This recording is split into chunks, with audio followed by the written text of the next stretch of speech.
Yesu kelanga wapi mabe nange banga kyosi pamana makila banyama nanga yoyo na motano sema mema kingai et pas Yesu na temple j'étais condamné à nandité kobange salaki na motema nangai na yebaki na kobika te na mérite balapide na mabanga kasi Yesu akotilika mo akondane ngate asalaki na posa molimo na ngai ebika ne péché plus akamwisi bapanse na ngai alongi etumba ngai nayebela Yesu na eseko Yesu azambe alongi ebe Hallelujah kasi ebela Yesu Hallelujah ebela Hallelujah Hallelujah Yesu akitenda fina manina sana na na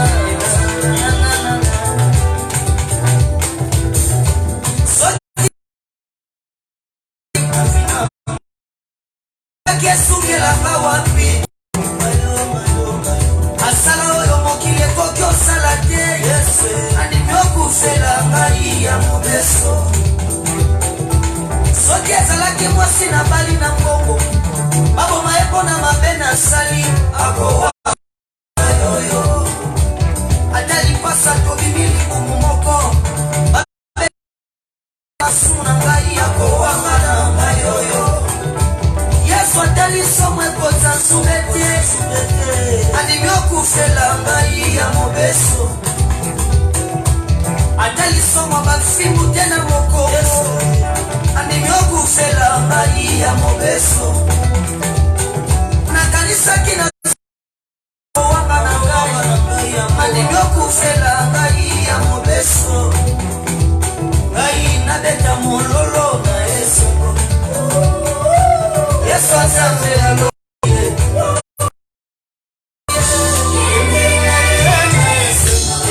Hallelujah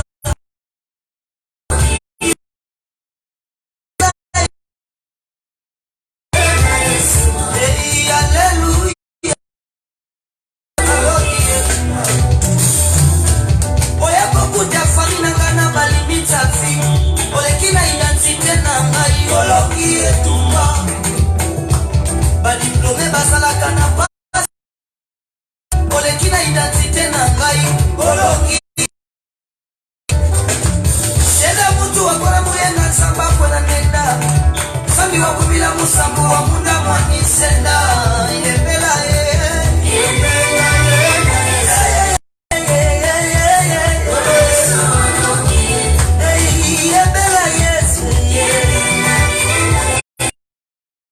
l'héritage des vainqueurs, c'est la Yesu.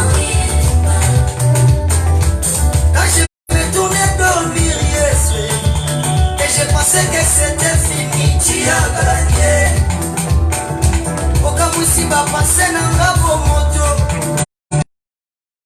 Bakakela kingana Yesu. Bandaki olumba sola papa tena soto.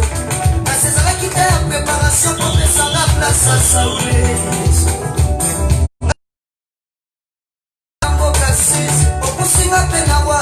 C'est la place à Bastille. Aïe, nagada makinu na esendo. Yesu azambe alongi yemela ye.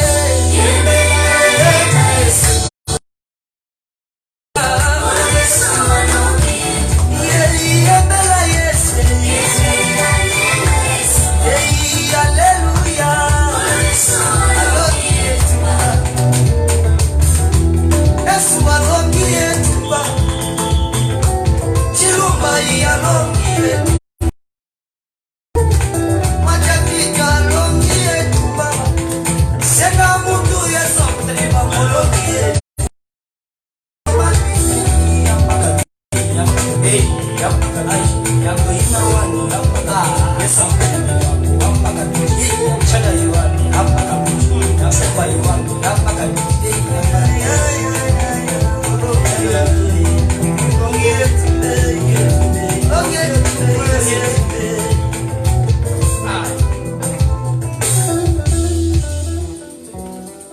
Amen, amen, amen. Gloire soit rendue à Christ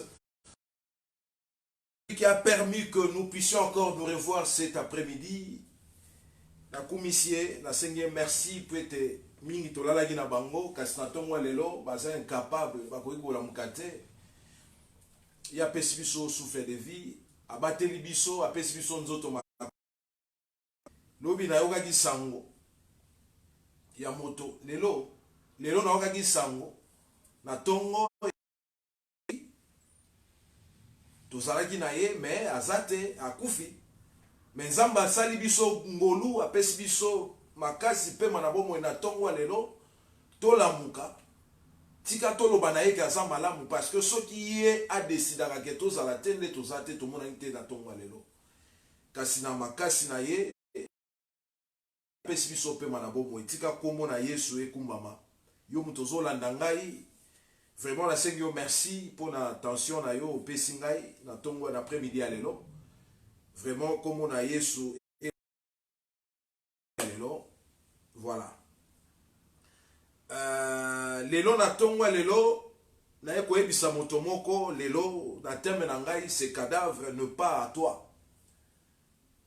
Donc ce cadavre ne pas à toi. Donc je vais prier encore une fois juste mouké pour na otika moment na maboko na Nzambe. C'est poussé par l'Esprit de Dieu que les hommes ont parlé de ta part. Seigneur, nous voulons parler, Seigneur Dieu.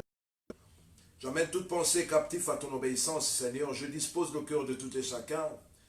Je laisse ces moments entre tes saintes mains, Seigneur Jésus. Seigneur, que moi je ne parle pas, que toi, c'est toi qui puisses parler à travers moi. Seigneur, je te laisse ma bouche, Seigneur Jésus. Seigneur, parle à travers ma bouche, Jésus-Christ. Brille ma langue cet après-midi, Seigneur, que je sois seulement un instrument par lequel toi tu passes, Seigneur Dieu. Dans le nom de Jésus, j'ai ainsi prié. Amen. Bien-aimé, na komisio zolandanga l'après-midi à l'élo. Na ekwe bisa motomoko, ce cadavre ne pas à toi. Donc, moliango na lingala, izolobela biso ebembe oyo ezaya yote. Ce cadavre ne pas à toi. Terme nangai na intitulé yango, ce cadavre ne pas à toi. C'est-à-dire que ebembe oyo ezaya yote. Na ina message makasi na tongo lelo na après-midi à lelo, un message très puissant pour essayer de réveiller le peuple de Dieu. Un message très profond. Un message na eko ebisa moto moko na après-midi à lelo, ce cadavre ne pas à toi. Ebembe oyo ezaya yote. Lorsque nous définissons le mot cadavre, c'est un nom masculin. En définition, c'est un corps d'un homme ou d'un animal privé de vie.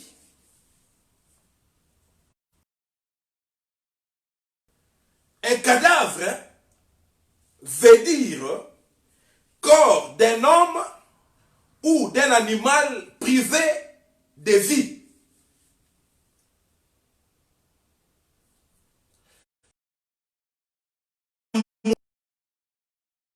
Nyama, et ça n'a pas moïté, par définition. Donc, c'est-à-dire un corps sans vie. Un corps mort, en d'autres termes. Je suis venu cet après-midi interpeller une personne. Nous allons lire dans 1 roi 3, de 17 à 22. 1 roi 3, 17 à 22. Je vais lire, compréhension, je vais lire dans le nom de notre Seigneur Jésus. 1 Roi 3. Bien aimé, on a vraiment dans Bokebi Makas. Puisque le message mususu est bon dans la Bible. La Bible est là zamba, et la forêt. Donc c'est-à-dire la forêt n'est pas dans zamba. Banyama nyonso bazaka na zamba, baye baka place bako kanga nyama na epoalia. Donc Bible ya munene ezalo la forêt.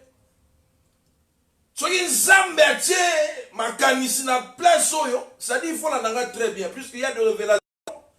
Et ko bimane siko e ko toucher bon moina yo. 1 Roi 3 du 7 à 22, la Bible déclare ceci. Les femmes dit la 17. Pardon mon Seigneur. Moi et cette femme, nous demeurions dans la même maison. Et j'ai accouché près d'elle dans la maison. 18 3 jours après, cette femme habitons ensemble. Aucun étranger n'était avec nous dans la maison. Il n'y avait que nous deux. Est-ce que vous comprenez? Du 7 et 19. Le fils de cette femme est mort pendant parce qu'elle était couchée. Est-ce que vous comprenez?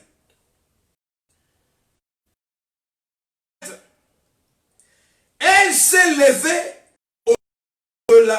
de la nuit.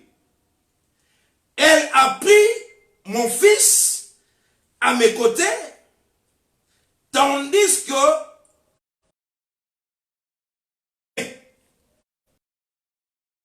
elle a couché sain et son elle a couché dans... Est-ce que vous comprenez le texte? Est-ce que vous comprenez le texte? Nasukiwa.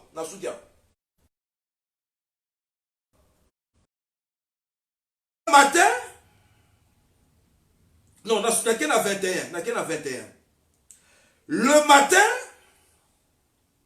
je me suis levé pour allaiter mon fils. Donc, natongo na lamuki, pona melisa mwana nanga, mon fils. Et voici, je l'ai regardé attentivement le matin. Et voici, ce n'était pas mon fils que j'avais enfanté.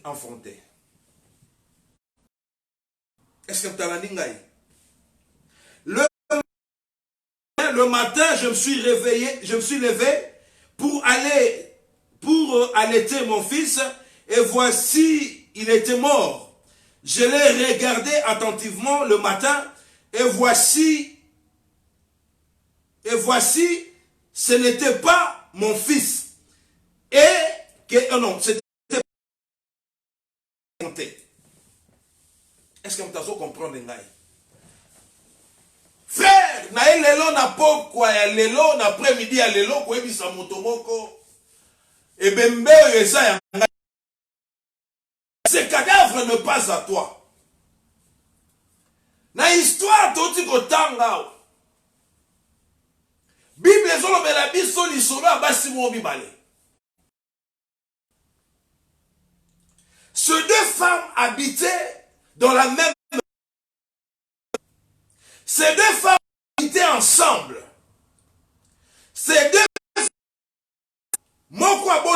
après quelques jours, Moussous a kobota.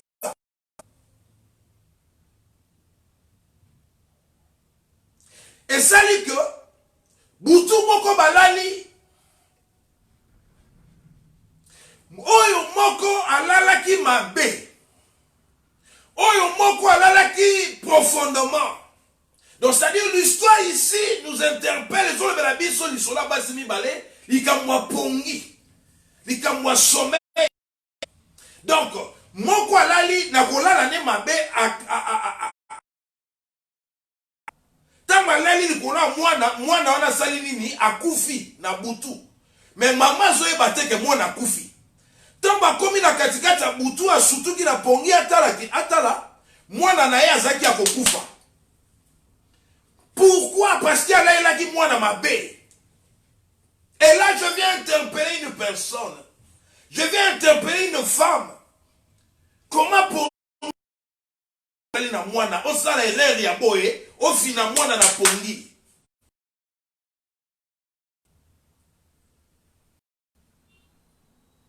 Et tango surtout kia monike mwana na yasa kokufa. Loko lezali ka mwa pongi muninga na ye pa lalaki na mwana na ye. Et sali que alobi loko la mwana na nga akufi oyo esengeli na échanger. Esengeli na échanger mwana wana, c'est-à-dire que nazwa mwana ya ye lokola mwana ne aza na vie nazwa kufa na pesa ye.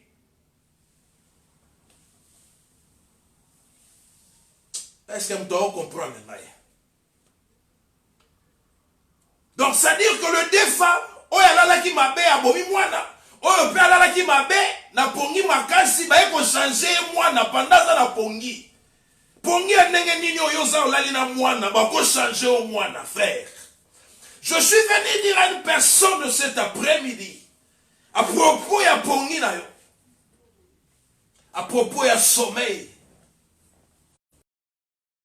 Alors bitikana changer ya mwana.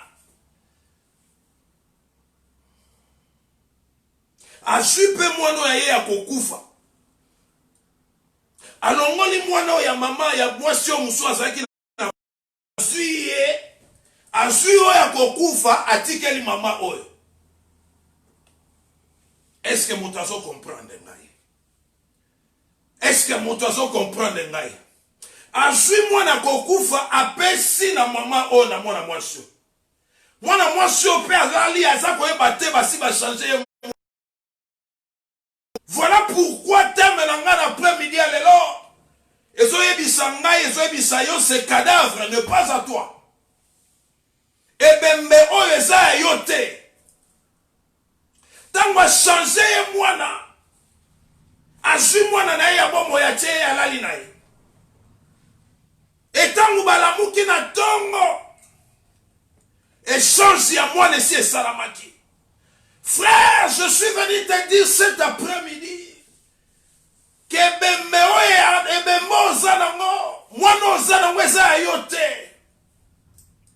je viens ici parler du cadavre.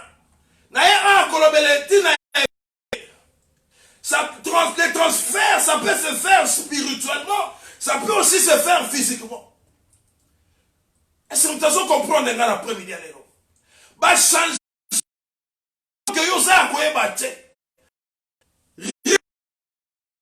Situation na yo c'est parce que ba chanja yo mwana oza na yeza yote. Mwana oza na yo na yiye eza ebembe ba chanja yo mwana frère. Chanja yo mwana. Je viens interpeller une personne cet après-midi. Yango pourquoi makamuna simba te? Yango pourquoi libala nozo simba te? Yango pourquoi kobota eza koya te frère? Ba chanja yo mwana.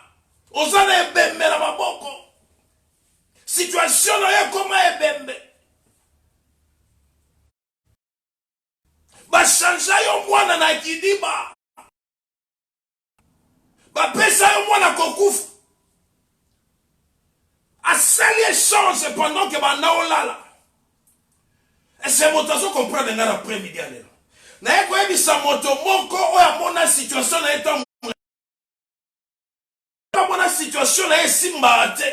Moto moko mona situation na etambola te. Moto moko mona situation na ebusaka te. Frère, c'est parce que va changer yo mwana. Ozana ebembe ozotambola na ye. Or, en d'autres termes, un cadavre ko produit makambo bien te. Ebembe ko produit makambo malamu te. So iba lati su ebembe, c'est-à-dire que makambo no nyonso za okufa. Est-ce que vous comprenez l'après-midi? Est-ce que vous comprenez? Makambo no nyonso za ya kokufa, eloko moko yo etambola te. Si seulement Dieu ne te a offert à comprendre au monde. Ba changer yo mwana frère. Ba changer yo mwana frère, ba pesa yo ebembe. Raison pour laquelle cet après-midi, je suis venu dire à une personne, ce cadavre n'est pas à toi. Ce cadavre n'est pas à toi. Ebembe wana ba simbisa eza yo te. Bachanja yo mwana. Bachanja yo mwana frère. Bapesa yo mwana kokufa. Pourquoi? Parce que pongi elekaki yo. Na pongi yo ya bobi mwana. Na pongi yo bachanje mwana. Na eko ebisa yo lelo na après-midi ya lelo.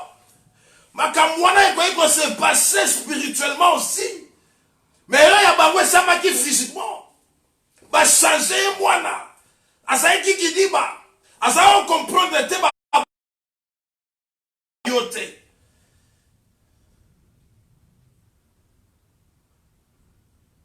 maladi osana motala mo bien eza ebembe ba pesa yo frère situation ezotungisa yo eza ebembe frère ba changer yo masolo da kidiba. Est-ce que vous avez compris? Vous avez capté l'après-midi? Est-ce que vous avez compris? Va changer au moins frère.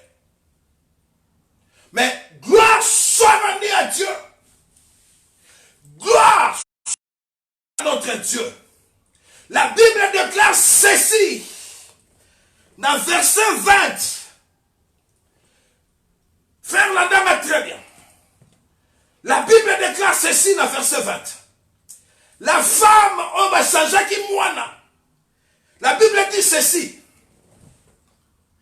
Elle s'est levée. Non. La 21, frère. La Bible dit ceci. Le matin. Donc, c'est-à-dire, Natongo. Je me suis levé pour allaiter mon fils. C'est-à-dire que la femme s'est levée le matin pour Mélissa Moana. Pendant que l'histoire s'est faite la nuit, pendant qu'elle ne savait rien parce qu'elle dormait, elle s'est levée le matin pour allaiter l'enfant. Et voici, il était mort.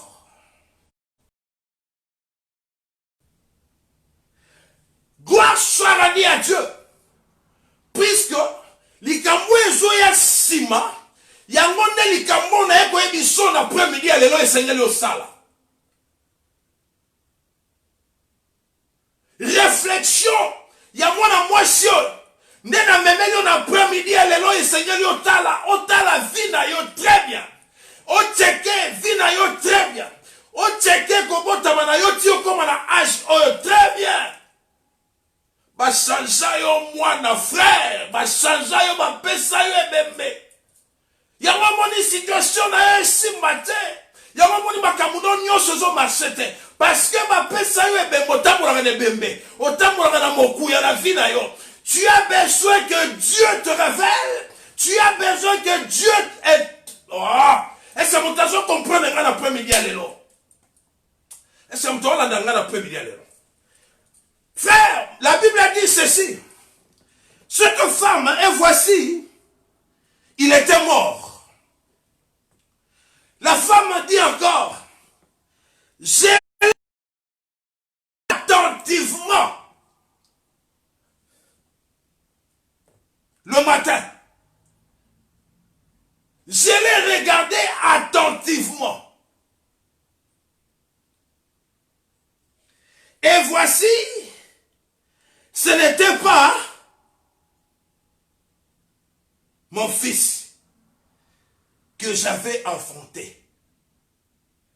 Frère, Bible lobi que moi sioyo atali mwana wana attentivement a remarqué que ça mwana ya bota quitté. Est-ce que vous comprenez ça? Elle a regardé l'enfant attentivement. C'est-à-dire, elle a acheté attentivement. Attentivement, c'est-à-dire qu'elle a eu le temps d'observer l'enfant. C'est-à-dire, à checker mwana wana, à comprendre, est-ce que mwana oyo, aza mwana na ngai to ya ngai te. Elle a remarqué que mwana eza mwana ya bota te. Wow! Laisse-moi te dire cet après-midi, quelle situation na yo, il faut t'aller attentivement. Problème na yo, il faut t'aller attentivement. Ezana likambo na kati frère. Ezana likambo sœur. Tu dois regarder cet enfant attentivement.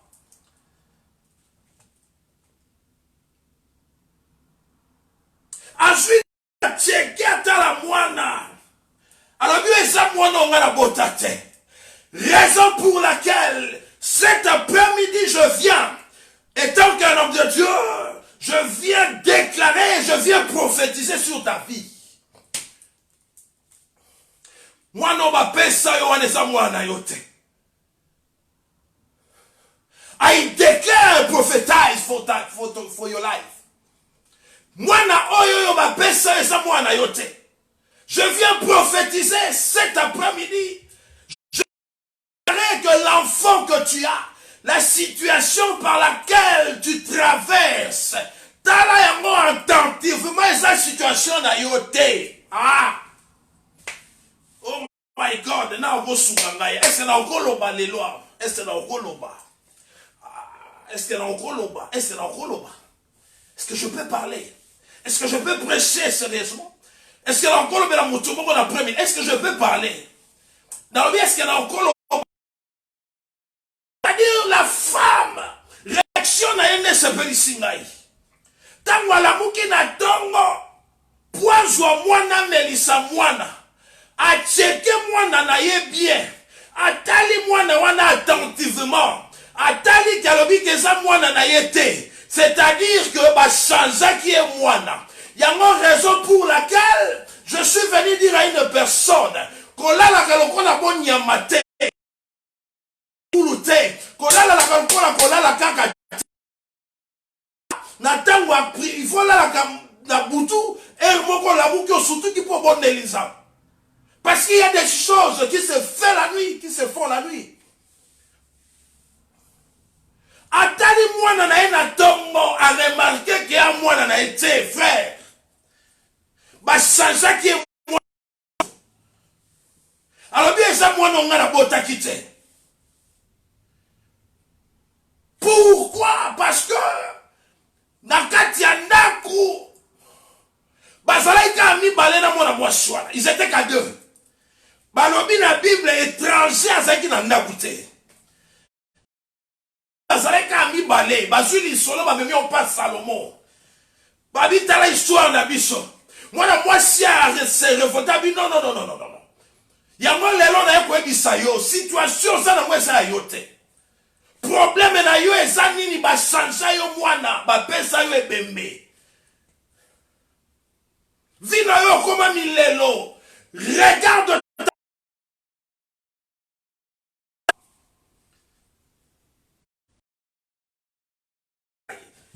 tu comprends? Esaïe va changer yo makamu, va changer vie. Oye va péter son talent attentivement. On conçoit habitude. Laisse-moi te dire cet après-midi, et ça va comme ça, c'est habitude.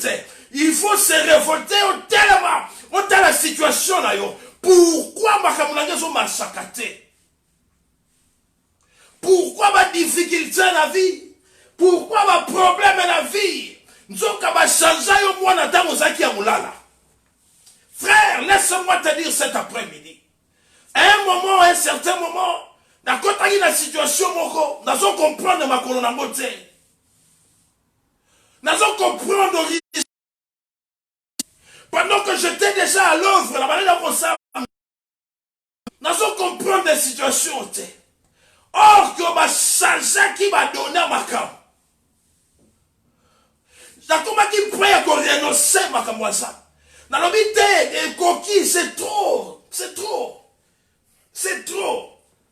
Tika na sunda makambo na tika. Puisque c'est na koko m'appelle la vie mususu. Na kosa m'appelle makambo mususu. Tika na renoncer na makambo puisque échange ça la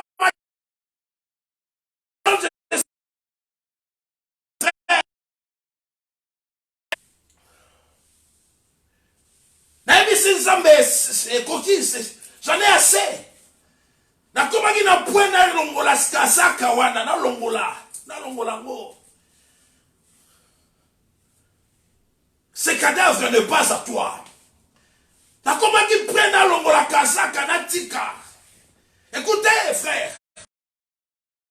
C'est comme ça. C'était comme ça. Na kata va prier, na kata kolela na bino ekoki. Na bisi nzambe ekoki. Na renoncé na tika. Je te prends à enlever la veste na abandonner frère. Na comment kolonga la veste na lobi ke nzambe ekoki non. Situation mwe umeli. Ba problème mwe umeli tika na longola. Na longola liboko liboso frère. Na longola ya mibale. Tant na komi na longola kazaka, nzoka kazaka yaki na autorité, nzoka kazaka yaki na makambo nzambe frère. Lorsque na komi na bimisa loboko, Dieu me révéla. Zamba révéla lobi papi. Ko sala erreur te frère. Ko sala yango te kolongola kazaka te. Regarde attentivement. Regarde attentivement. Tala likamwana attentivement. Frère, na zikazaka, na banyo zongisa. Frère, tikana biso lelo. Tikana biso lelo. Tikana biso lelo. E ana makamususu. Oh yo okosala ngana okosala mosute.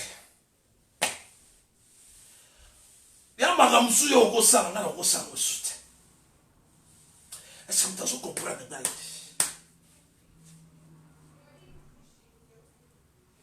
Et on a makamusu yo okosala ngala okosala soute frère.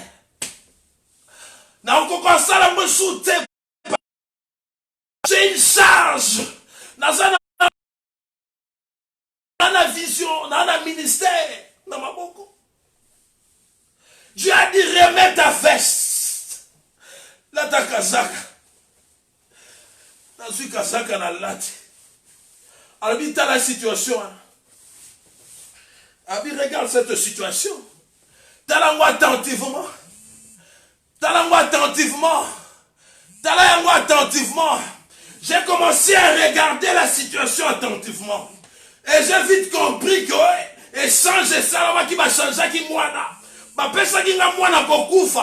Écoutez, je suis venu dire à une personne qui traverse une situation. Situation pour interpeller via motomoko. Oh, la Monique, c'est fini. Laisse-moi te dire que Zambe na bomoi.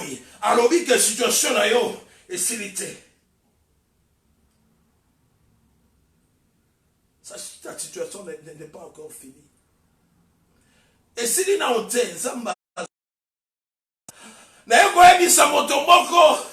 Problème est va changer on est moana on comprend va péché bembe alors qu'un cadavre azelo koyoko mutu azana mutu akokufa na maboko akosa elo. Est-ce que mutu comprend ngai?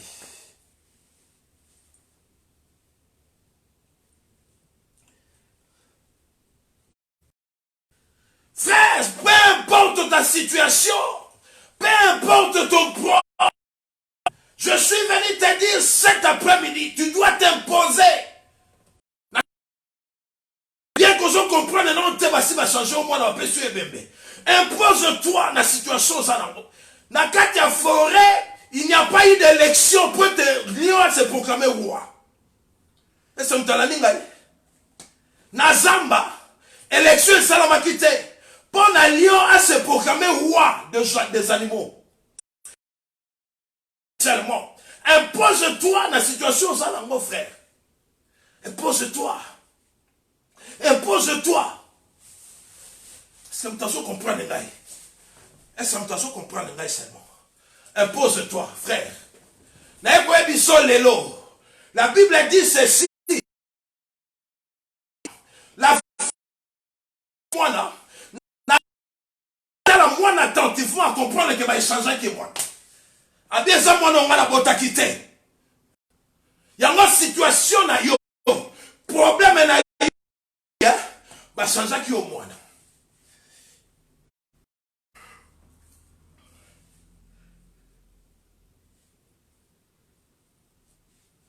Est-ce que tu connais pourquoi ça change?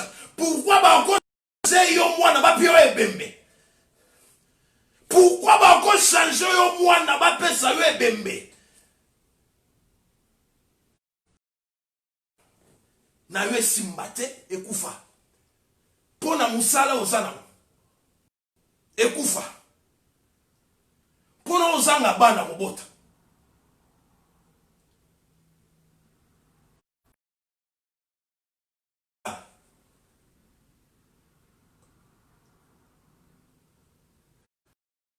Ça peut se faire spirituellement. Ça peut aussi se faire physiquement.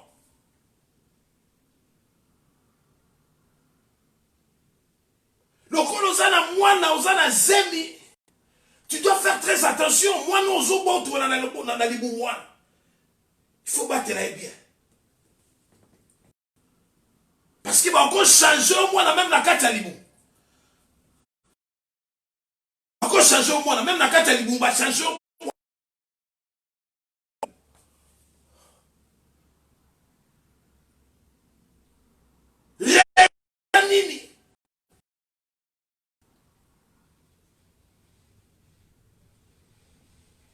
Raison est ça parce que vie na yo ezalaka kaya kokufa.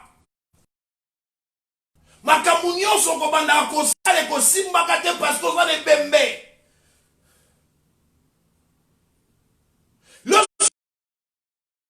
L'enfant ezalaki ayeta lobi non. Ayebi si moi no aza mwana ngate. Ba changer ngaye ko changer. Ba zwili ka mwana ba memi yango pa ya Salomon.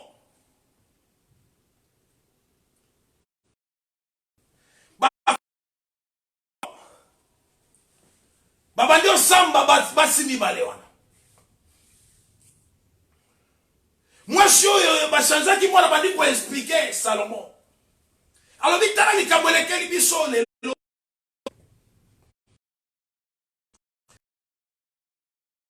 moni mwana nanga kufi.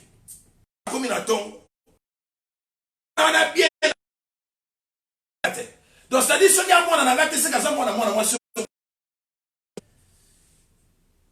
o mususu oyo abomaki mwana na kolala alobi tete nanga azana bomo ine mwana na ngai bon lokola buzu nga mwana ngati boyela nga mwana wana ye alobi lokola yo lobi mwana na ye na yo po lobi mwana na yo nazo zwa epe nazo panza mwana na katikati nazo pesa mtontu mwana naye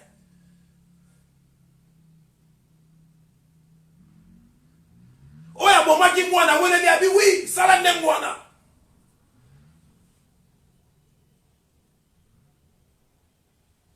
faire situation ya yote ate umeli zambe na bomboye akosala ke on se retrouver lelo dimanche moko liboso na nga pona koyebi soki situation na yo eza ya yo te telema Telema frère, telema ma soeur. Situation n'est pas yote. Ba changer yo mwana. Ba changer yo mwana ba pesa yo mwana ebembe. Otambola kana ebembe. Mutu azotambola na ebembe azikosa eloko malamu te na vie. Ah. Est-ce que vous avez compris les gars? Est-ce que vous avez compris les gars l'après-midi? Est-ce que seulement vous avez compris les gars? Salomon a dit que les gars sont papa moi non nakati. Comme ça, yo bozo été ni moko, yo pas été ni moko. Makambo ngwe sila. Maman a bondoki. Maman a bondoki. Oya zwaki mwana laleli mwana na kibusoba na ye. Hein? Na kibolole na ye o alalela ki mwana asepeli alobi wi panza kaka mwana wana panza masolo esila.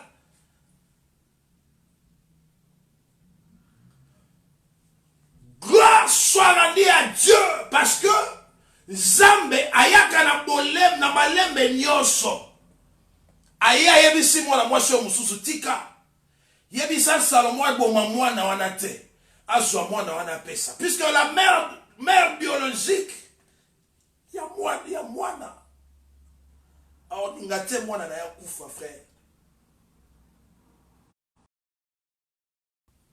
Mère biologique aonimate mwana na ya perdre mwana.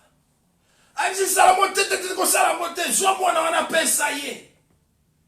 Madame na mona ka ya tapa ya mwasi wana zokola. Problème est ça. Ata ya bozo mwana wana eza problème.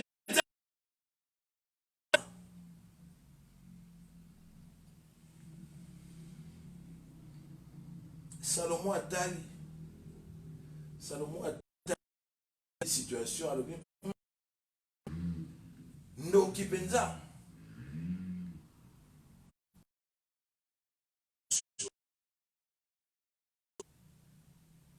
ba papa mwana bakata mwana na kati meto bakati mwana na kati ya zwinda oya zwinda mwana za sans vie sadi bobomi mwana do yo ndimi oboma mwana me malamu kaka boka bolaye.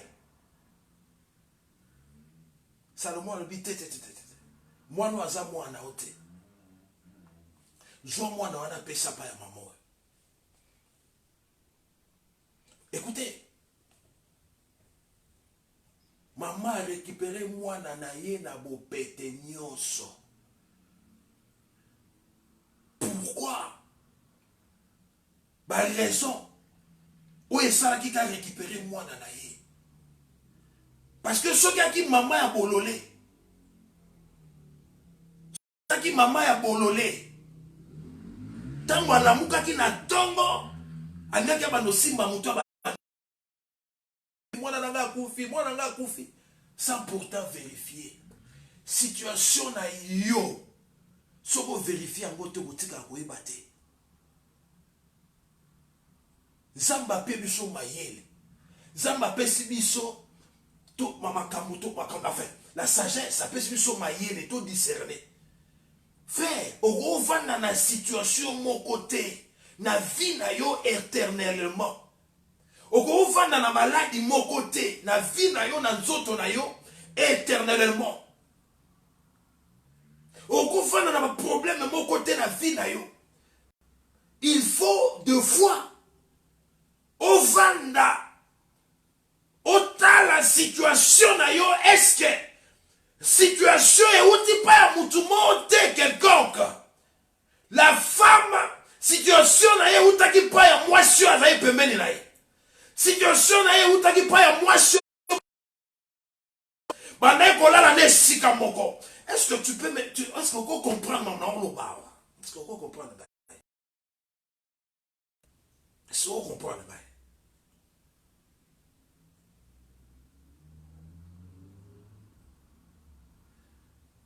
Ngai na moma moko boyawa ton azima ka mwanzambe ton alongola ki veste ina longola veste na bwa ki sama ka bongo ya bonzambe na remettre veste na songi si babi non esili boye te tokozwaye tipo tokozwaye topeseka une année. Écoutez, alors que sur mon appel, c'était en 2010. Lorsque Dieu a travaillé pour tout dans ma frère, naiki na kata makamote, naiki na kata makamote, naiki makamote, naiki angote, naiki angote, naiki angote, naiki angote. Nasala même pas illusion nango. Un jour, il faut rien, rien du tout. Et c'était en 2010. J'ai travaillé pour tout dans ma vie. Non. Yo, il faut qu'on t'accaka dans ma solo. Mais on t'a emmené. Ah bien, ok, d'accord.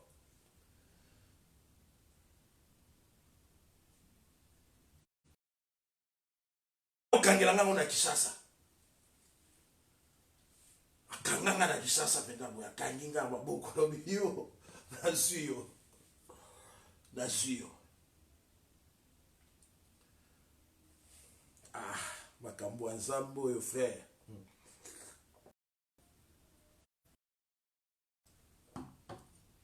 A blokanga na kisasa la biyo c'est fini ozo kota na masolo.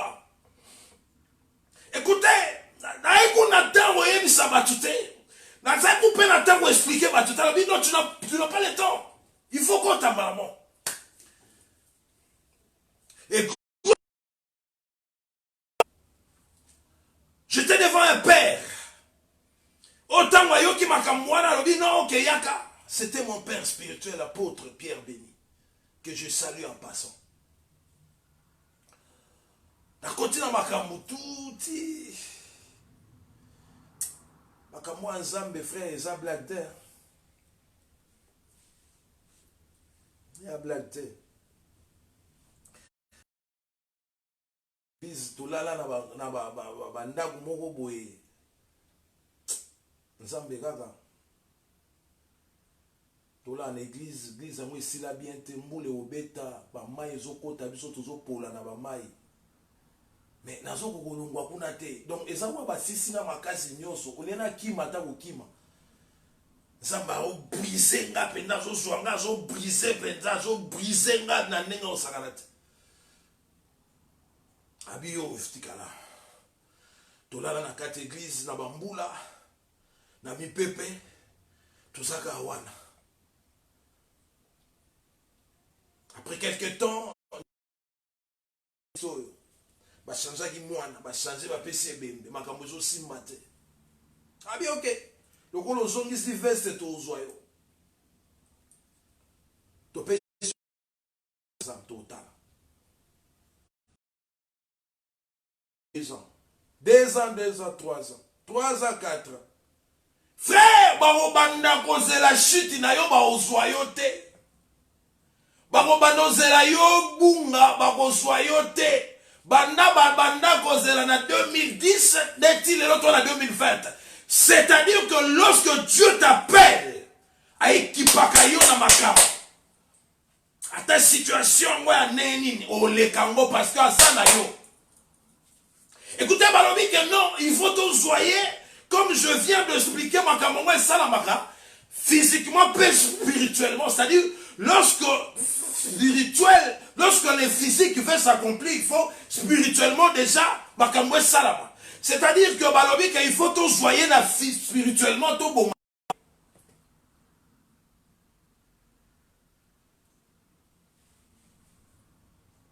Il faut tout bon maye.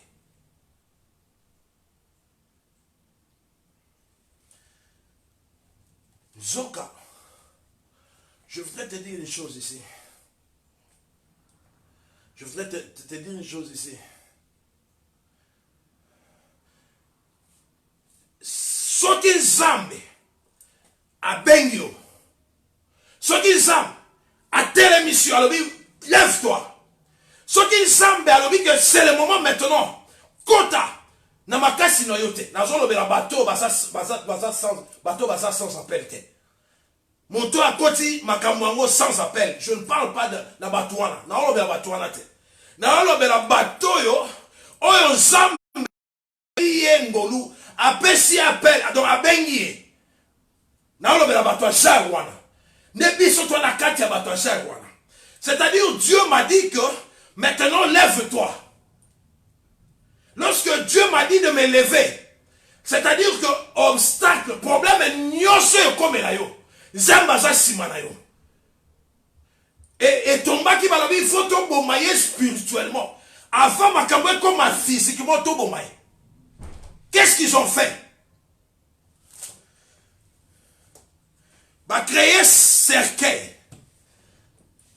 Comme je parle, il y a makamou, il y a cadavre, il y a makamou, il y a koufa, il y a ebembe. Bah je suis cercueil. Moi, je vois ça, je voyais ça comment il faisait. Dieu m'a révélé, il m'a dit, dans un monde, des osam. Bah, je suis là, il va saliboyer, bah, continuer à la cercueil. Bah, je suis cercueil, bah, kundi, bah, kangiam. Est-ce que vous avez compris mon nom là-bas? Balobi il faut to kundaye, ce qui to kundiye ne normalement makamunyo se kosina.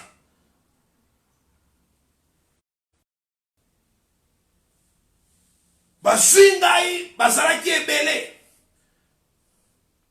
C'est ça la ndangai.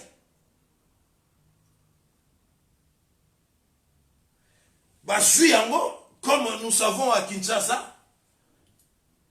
À l'époque, ce n'est pas nous kuna mutu. Batamu sarena na babalaba.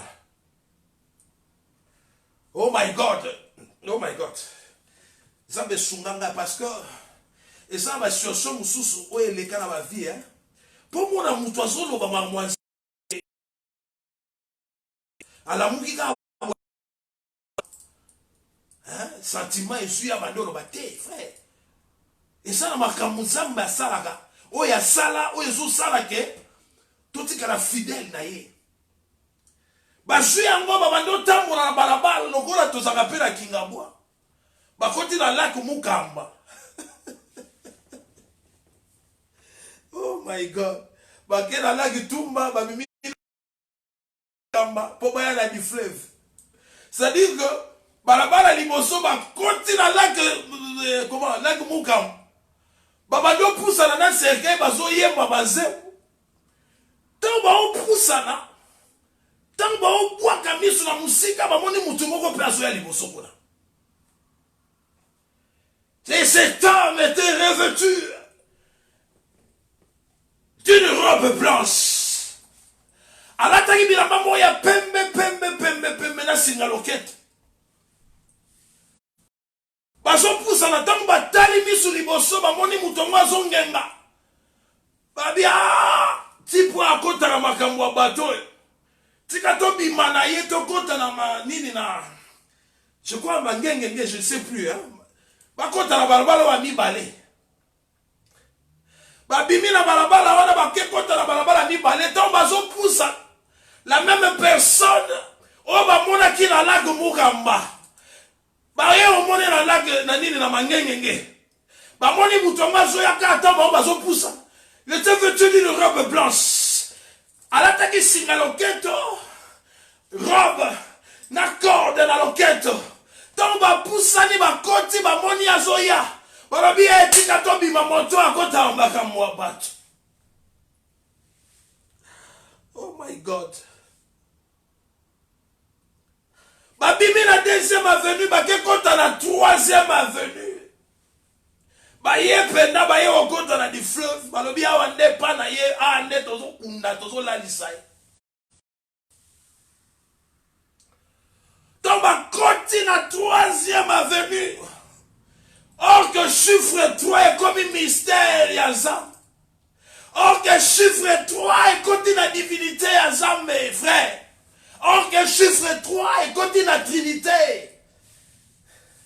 Et ça me fait comprendre mon oloba. Tant ba côté ba no pousse balabala liboso, moto babona ina balabala mi balé apparaître na balabala misato. Il était vêtu d'une robe blanche. Tant balobi non. Lokola to si to koti to affronter kaka yeti pour wana to kene na to okunda e, malgré mutu wana zoya. Tant ba ndio pusana. Nzoka mutu na olobelo wada. Yende zambe na bomboyi. Yende zambe na bomboyi. Yende zambe ona yako taliso na après-midi à l'élo. Zoka moto wana na yako ebiso wana. Zoka yenda yako elongola mwano ba pesa kyo ebembe. Zoka moto wana na yako fongola yo miso na après-midi à l'élo. Baba ndio pusana. Balobi to fronte ye. Tamba pusani ba yo mona zongenga makasi. Babia tika ifo to sunda la cercueil. Basi ba boaki yango ba kini. Et cet homme, c'est l'homme de Galilée. C'est le jeune homme, l'homme de 33 ans. Celui qui est mort et ressuscité le 3e jour. C'est Jésus-Christ de Nazareth. L'étoile brillante du matin. Les rejetons et la postérité de David. C'est lui qui crée le vouloir et le faire. A poussani les bossons cercueil.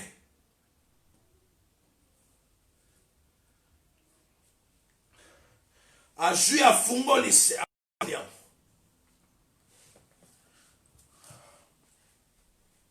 a fungo les cercueil. Et il m'a vu dedans. A signé à l'obo galobi papi. Lève-toi. Je t'ai appelé par ton nom. Lève-toi. Nzele amolai. Motoa oluka okuna yongana. Est-ce que vous saisir là? Est-ce que vous saisir là? Motoa koya ko changer yo mwana apia yo ebembe. Ngana ko s'occuper na ye. Moto oya koya ko changer identité na yo. Ngana ko s'occuper na ye. Maintenant lève-toi. C'est-à-dire lorsque Dieu te lève, lorsque Dieu te lève, lorsque Dieu te lève, lorsque Dieu te lève, ce qui zambe azo tele misayo azo pia yo batu nyos. Na olobela zambe moko na premier lelo. Oya za capable ya kokota na problème na yo persili sango. Na olobela zambe moko aza capable ya kotelisa yo atabaluka okunda yo. Na olobela zambe moko oyo lelo ayeko sala quelque chose dans ta vie.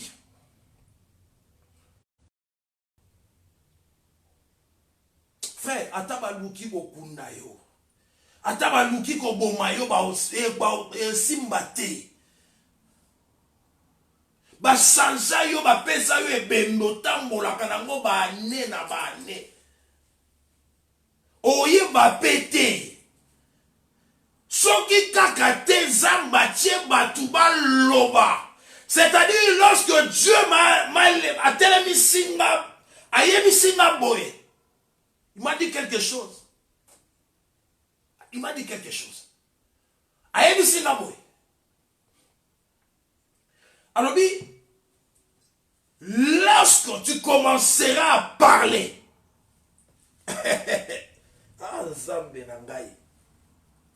tango kobanda koloba,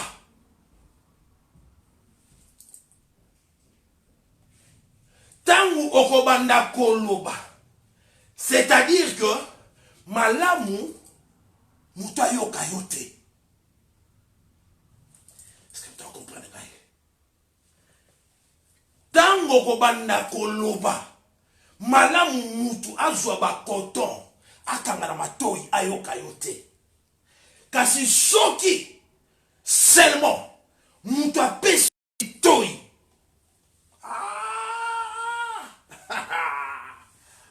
Nzambe na bomoi, Nzambe na bomoi. Yango pourquoi toko banda kolobawa ti lobi oyoka posa na kata te. Est-ce que vous comprenez? Non, on a vérité. Toko banda koloba ti lobi okuna. Olingara kena lobaka. Il m'a dit que lorsque tu commençais là, toko banda koloba, madame mutua chaba coton akanga mato. Mais soki mutua salika est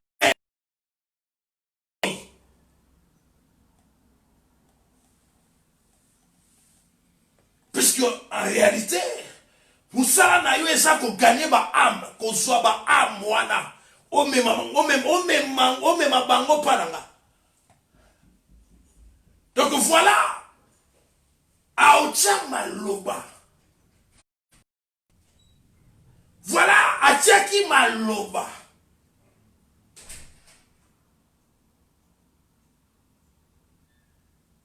Pour gagner mitema bato. Pour simba mitema bato. Est-ce que tu comprends? Na lobi no lelo. Makambo na o loba. Bato ebele. Bato nzambe ebele. Bakoti bonganga. Frère. Bakoti bonganga. Bakoti ba loge. Bakoti ba nini ba makambu. Bakoti penza bikota kota. Pona kaka ke. Soki aoloba batu ba yo kakaye. Mais yo nzamba asali yo ngolu, asali yo grâce. Yango pourquoi tango zobanda makambo yo il faut bo solola na ye. Il faut alobela yo, il faut bo sala communion, il faut bo sala alliance na ye. Ça dit soko sali communion na ye, c'est fini.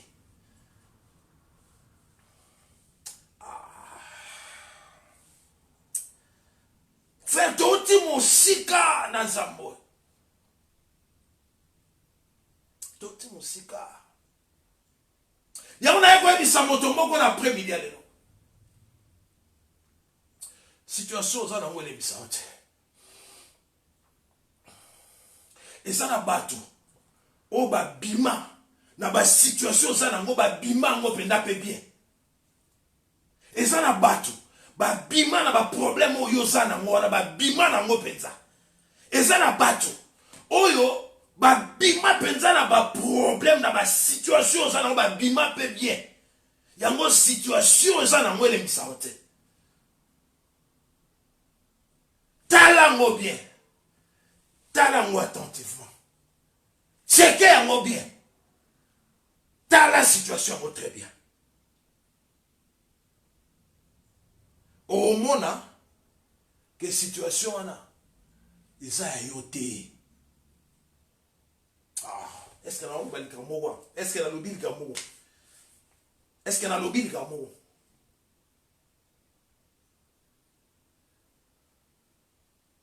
Au mona que situation wana isa yote.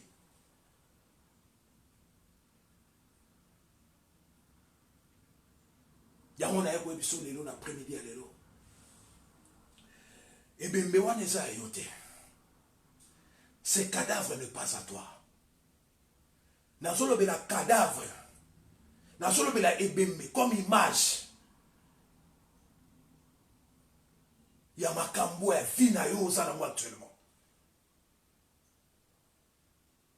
Nazolo bela ebembe comme image ya makambo za na moi actuellement. Ba problème, ba difficulté aux anangwa actuellement. Makambo et aussi mato aux anangwa actuellement. Ba problème sur problème aux anangwa actuellement. Nazolo bele e bembe comme image. Ya ba situation o ya ma be o yo sanango na fina o lelo.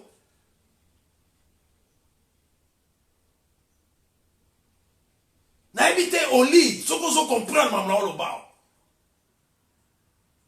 Na éviter ce que je comprends maman le bas. Na lobi boy situation oyo na on lobela na zo zwa ebembe comme ba image ya ma situation oyo exactement na minute aux autres traverser. nazolobela ebembe comme image, il y a des problèmes, il y a des situations où ils ont traversé actuellement. Ebembe wana eza yo te, nalobi yango ke bachangeaki ye.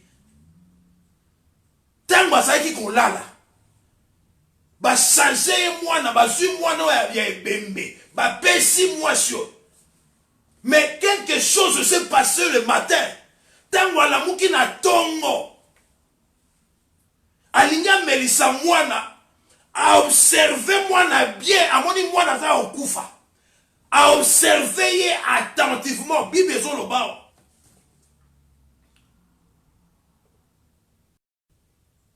Le matin, na 21.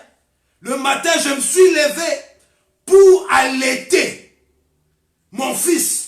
Et voici, il était mort. Je l'ai regardé attentivement. Donc, ça dit, Atali Mwana Wana a juste temps à observer attentivement. Elle a compris que cet enfant n'était pas son fils. Elle a compris que cet enfant, à ça qui Mwana a été changé, il faut changer. Bazui ebembe batie pembeni na ye. Donc batumi bale wana balalaki bazaki na bapongi. Oh my God. Yango Bible ya bien. Bible ya très bien. Bible ya wa zamba na lobaki yango. Soki ozali lion il faut ba place au ke lokanga nyama kolia. Nemo na Bible. C'est-à-dire, le problème est ça, la base, c'est baloyo. Oya zagi na pongi. Na kibuzomba na ye akibo mama. Alali li mwana. Mwana akufi. Sikoyo. Oh my God. Oyo sikoyo alalaki na mwana bien. Alali na ye. Mais abosani kazana mwana. Alali pongi ba changer na mwana. Pourquoi? Parce qu'il n'a pongi. Donc c'est-à-dire que maman mi balé bazaki na ba pongi mobo boye. Oyo ba pongi o ezaki encore même na ndako yibi éviter. Donc likamba ba pongi mi balé bo mi ba maman. Moko bo mi mwana, moko ba changer mwana. Mais gloire soit rendue à Dieu. Parce que moi, si moi, n'a pas changé qui a comprendre la tongo que moi, n'a pas été. Atalié attente. Donc, atalié nabo. Donc, ça veut dire que, et on a pas mususu, on a nengo, on a pas situation mususu. Au tiki a ngopé la situation où est au fond, on a pas né belé. Au soir, batté que situation n'est pas yoté. Il faut ta la situation attentivement. Situation n'est ça yoté, va changer on est mwana. Mwana na se bembe. Tant à observer, à remarquer que ça mwana na été. Donc ça dit va changer. Le quoi va y avoir mi balé dans la mona tu vas changer. Moi tu vas me sous. Salomon père Zui a nia papa mwana. Oya komolo ba te papa kaka papa ye kaka papa ye. Papa ye kaka papa ye ba mwesi la. Oh. Mais dans le bida on papa bi papa ye kaka papa ye. Papa ye kaka so papa ye. O bangala baloba wana. Kato pede yazo ndamu ngana zo. Oh mais yo comment ça presser boy. Comment ça presser boy. Comment va papa ga mutu ne mwana yo yo. Papa, écoute, tu dis, papa, ye kaka, ça là, ma solo kaka, comme ça, tout son âme ou non.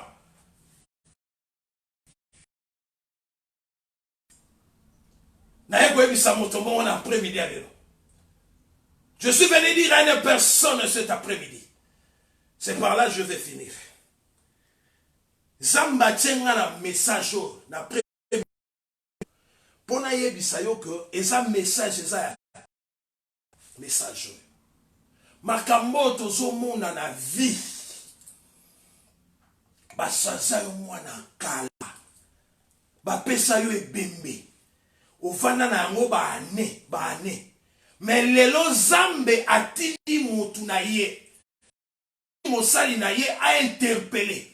Aye bisayo que situation zo na ngo wana tala ngo bien. Et sa situation na yo te. Anatala yango bien checké yango très bien. Ça mutunde a roulé yo.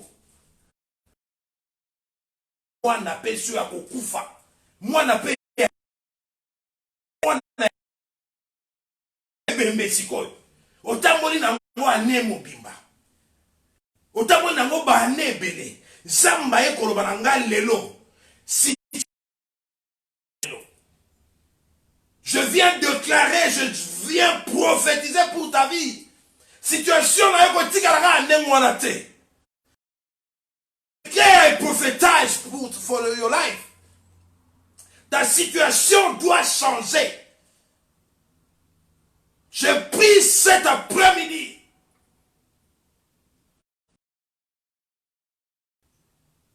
Je prie le Père de que situation situation na Seigneur changer. Ba changer yo mwana na kidiba. Ba changer yo makambu na kidiba. Tu étais distrait, osaki akolala. Lamuka. Telema. Simba ba capacité no nyonso. Yango makambu nezo simba kateza kokufa. Yango makambu neza akolala ba changer yo vie. Ba changer yo situation, ba changer yo mwana ba pesa yo ebembe. Otambola kana ebembe.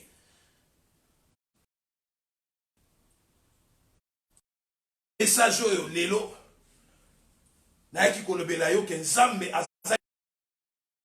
aza likolo ya makambu nyonso isano. Nzambe aza capable lelo asili sango aza capable de changer situation vie na yo.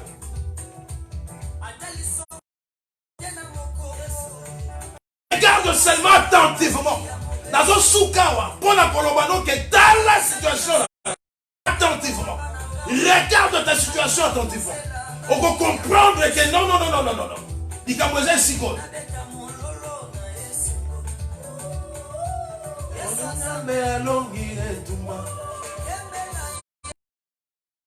Bonsoir tamu kiolo bela Zambe kaka. Yebisa Zambe.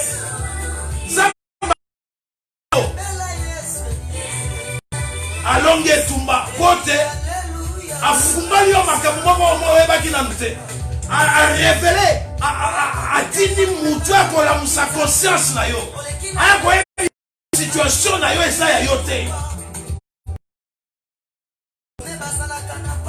Est-ce qu'on peut lever Nzambe no maboko? Lever Nzambe no maboko, please. Nalobino awa Nzambe asali atie mutu na makoki enfin apesi mutu na moto makoki akoloba na batu na ya peuple de Dieu. C'est-à-dire que Nzambe ayebisaka nga ntango abengi nga atelemisi nga na otoloba ayebisi nga ke ntango yo kobanda koloba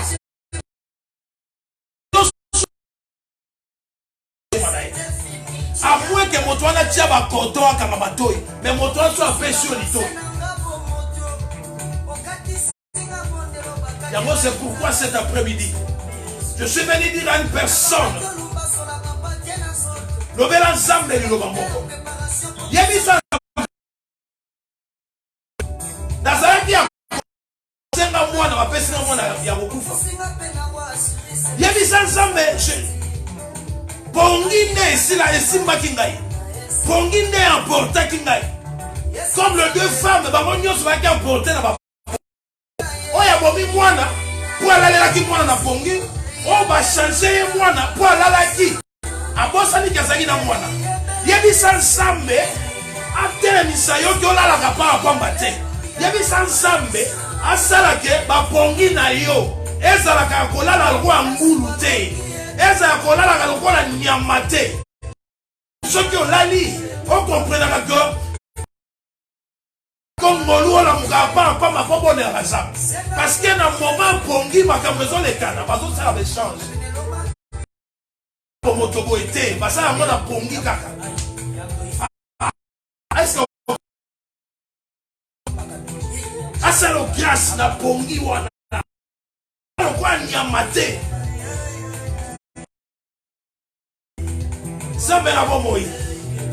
Je viens te prier cet après-midi pour mon monsieur, ma soeur. Laisse que cet après-midi, Seigneur, une parole aux Zambé. Ça la grâce na vie. Ça la ngolu na vie na ye Zambé na bomoy. Ya solo Zambé yo yebisinga na loba na motomoko. Ce cadavre ne pas à toi. Donc ebembe oyo eza yote. Ça la grâce na vie à motomoko. Ala mukana pongi ezala spirituel, ezala physique. Ala mukana pongi kwete na pongi nde makambo ezo salama. Kwete na pongi nde bazo changer mwana. Tikete nzambe. Asala quelque chose lelo. Bilobo ebimi na après-midi ya lelo. Tike simba motomoko azala problème. Tike simba motomoko aumeli na ba problème. Tike simba motomoko Méditango molai na situation où échange à kate. Aluka libala zwa kate nzoka ba changer mwana. Aloka mwana zwa kate nzoka ba changer mwana ba pesa ebembe. Aluka musala zwa kate nzoka ba changer mwana ba pesa ebembe. Aluka voyage zwa kate nzoka ba changer mwana ba pesa ebembe. Eto oko simba motema motorana. Eto oko sala grâce na vie motorana. Sambe sala grâce lelo. Je te prie cet après-midi, mon Dieu, mon roi. Le Dieu d'Isaac, d'Abraham, d'Isaac et de Jacob. Merci, Seigneur, pour cette parole très puissante. Merci pour cette parole que tu as mis dans ma bouche. Pour être si ma motomoko l'après-midi. Merci, Jésus. Merci, Adonai. Dans le nom de Jésus-Christ, nous avons ainsi prié. Merci, Seigneur Jésus-Christ. Amen. Amen, amen. Que Dieu vous bénisse. Que Dieu vous bénisse. Mon dimanche prochain, Zambé a pas Zambé a pas. Merci. Amen.